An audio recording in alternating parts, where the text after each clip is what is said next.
दोस्तों Vodafone idea की बात करें तो स्टॉक ने आज 52 वीक का फ्रेश हाई बना दिया है। स्टॉक अब यहां से काफी जबरदस्त करता हुआ दिखाई दे रहा है। इसके पीछे बड़े रीजन है जिसको समझने की कोशिश करेंगे। यहाँ पे आने वाले समय क्यों वोडाफोन आइडिया में तेजी आ सकती है, उसके पीछे की संभावनाओं को भी तलाशेंगे और क्या अभी भी रिस्क बाकी है, क्योंकि स्टॉक अभी भी काफी नीचे है। पिछली बार तेजी में 19 तक चला गया था स्टॉक और गिरते हुए 6 रुपए पे आ गया था। वो स्टॉक अब रिकवर होके फिर से दुगना हो चुका, 6 रुपए से 12 रुपीज के आसपास पहुंचता हुआ दिखाई दे रहा है। अभी भी वो लोग फंसे हुए हैं जो 19, 18, 17 के आसपास फंसे होंगे, उनको नुकसान हो रहा है। लेकिन जो एफपीओ की प्राइस से निवेश किया था उनको यहाँ पे अब नुकसान खत्म होता हुआ दिखाई देगा, क्योंकि 11 रुपीज में एफपीओ आया था।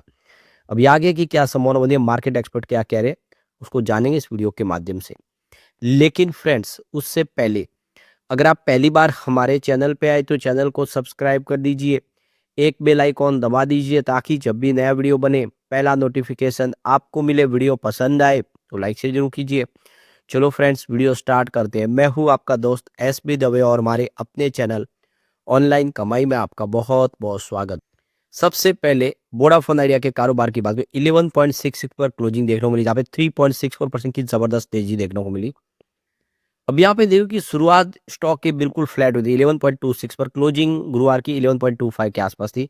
इंट्राडे में 11.23 का लो भी बना, यानी कुछ समय के लिए स्टॉक के अंदर गिरावट थोड़ी सी देखने को मिली, रेड जोन में स्टॉक गया। लेकिन वहां से जो खरीदारी लौट गई जिसकी वजह से स्टॉक दौड़ते हुए 11.70 पर चला गया और एक फ्रेश इसने हाई बना दिया। तो आज आप देख सकते हो कि इसने फ्रेश 52 वीक का हाई बना दिया है और आप क्लियरली देख सकते हो कि ये सितंबर 2024 के पास ये लेवल देखने को मिला है। और यहाँ पे पिछले 1 दिसंबर से अगर देखें तो 15% के आसपास की जबरदस्त तेजी स्टॉक के अंदर बन चुकी है। इस समय जो पूरा मामला बन रहा है वो एजीआर रिलीफ को लेकर है।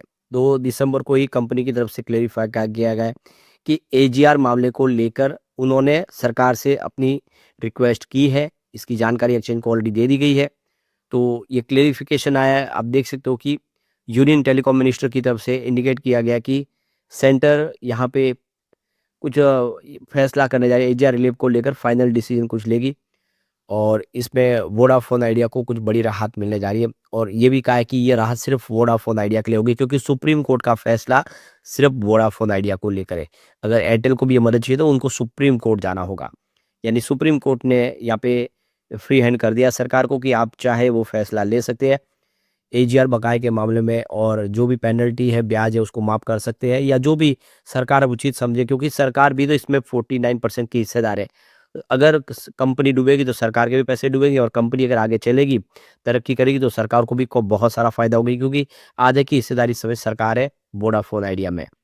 यहाँ पे Q2 के दौरान देखें तो कंपनी का जो लॉस है 5524.2 करोड़ के आसपास रहा है, जिसमें लॉस में कमी आई है। हफ्ते के पिछले साल के मुकाबले लॉस कम हुआ है।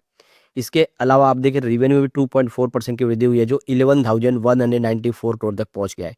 तो धीरे धीरे रेवेन्यू बढ़ रहा है, प्रॉफिट की जो संभावना भी बनेगी, क्योंकि अभी भी लॉस में कंपनी, लेकिन लॉस कम हो रहा है। प्रॉब्लम सबसे बड़ा है कि अभी भी जो इसका ARPU है वो आप समझ सकते हो कि अभी भी कम है दूसरी कंपनियों के मुकाबले, और ARPU बढ़ाना होगा तभी कंपनी अपने खर्च को निकाल पाएगी। कस्टमर बेस कम हो रहा है, उसको फिर से अपनी तरफ लाना होगा। इसके लिए शानदार सर्विस देने होंगे, अच्छे पैकेज देने होंगे। तो ये सारी बातें अभी करनी होगी। अपने नेटवर्क को और तेज़ी से बढ़ाना होगा। 5G सर्विस अभी भी बहुत पीछे रह गई है। 5G रोल आउट जल्द से जल्द करना होगा ताकि कस्टमर उनकी तरफ आए। अब यहाँ पे देखिए जेएम फाइनेंशियल इंस्टीट्यूशनल सिक्योरिटीज़ की तरफ से इस समय टेलीकॉम सेक्टर को लेकर उनका जो नज़रिया है वो काफ़ी पॉजिटिव है, और फाइनेंशियल 2025 से लेकर 28 के दौरान टेलीकॉम कंपनियों के लिए 12% यहाँ पे ARPU CAGR बढ़ोतरी का उन्होंने अनुमान लगाया है। यह बढ़ोतरी समेकित बाजार जियो की 2026 की पहली छमाही और IPO योजनाओं से पहले ARPU की बढ़ती जरूरत और उद्योग के पूंजीगत व्यय के चक्र को समर्पित करती है। तो कुल मिला के जेएम फाइनेंशियल इस समय टेलीकॉम सेक्टर को लेकर बुलिश है। तो ब्रोकरेज फर्म को उम्मीद है कि टैरिफ बढ़ोतरी आगे भी बढ़ेगी और इससे कंपनी का जो प्रॉफिट रेशियो वो बढ़ता जाए दिखाई देगा। तो टेलीकॉम कंपनियां जो है फाइनेंशियल 2025 से 28 के दौरान 14 से 18% एबिटाडा CAGR दर्ज करेगी। यानी इस समय जो वातावरण बन रहा है, कंपनियां अपने ARPU को लगातार बढ़ा रही है, पैकेज कॉस्टली कर रही है, क्योंकि खर्च जो है उसको मैनेज करके आगे रिवेन्यू बढ़ाना है तो प्रॉफिट अपने पैकेज को बढ़ाना ही पड़ेगा। तो ये देखो कि उपयोग के अनुसार भुगतान करें, टैरिफ संरचना की ओर से संभावित बदलाव, इससे जो ARPU है उसमें दीर्घकालिक सुधार दे सकता है। तो यही सब पूरा मामला एआरपीयू का है। इसी से कंपनी को फ़ायदा होगा। इसको बढ़ाना तो होगा ही, लेकिन साथ में अच्छी सेवाएँ भी देनी होगी। 4G और 5G सर्विस मजबूत करनी होगी, तब जाके वोडाफ़ोन आइडिया टक्कर दे पाएगी जियो और एयरटेल को। तो आप देख ही सकते हो केंद्र सरकार आने वाले कुछ सप्ताह में एजीआर राहत पर बड़ा फैसला कर सकती है, जो भी फाइनल अंतिम रूप पे आ सकता है मसौदा। यानी कुछ बड़ा निर्णय लिया जाएगा, काफ़ी बड़ी राहत मिल सकती है।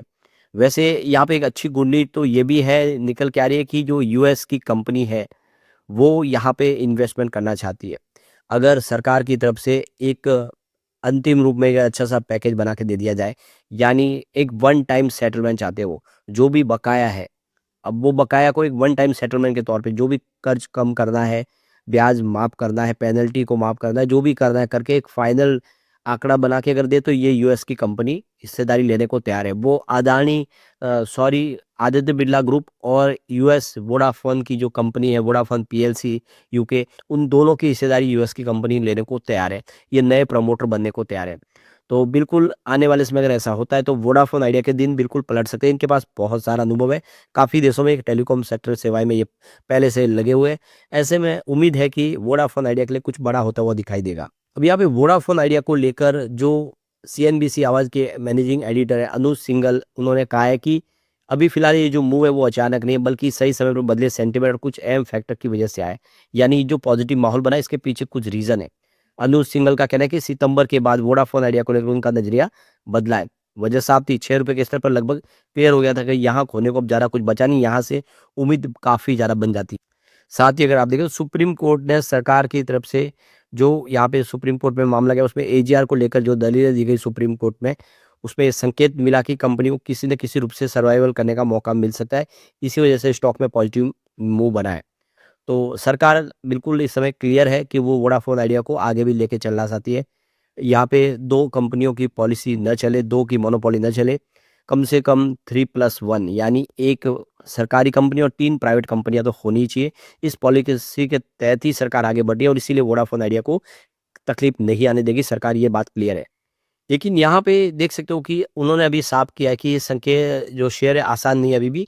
11 से लेके 11.5 के बीच अभी भी भारी सप्लाई आने की पूरी संभावना है, क्योंकि इस लेवल पर बहुत सारे निवेशक जो है पहले ही फँसे हुए, उनकी बिकवाली आ सकती है। जैसे-जैसे शेयर 11 के रुपीज़ के ऊपर टिकता है, वैसे-वैसे पुराने वो निवेशक निकलने की कोशिश भी करेंगी।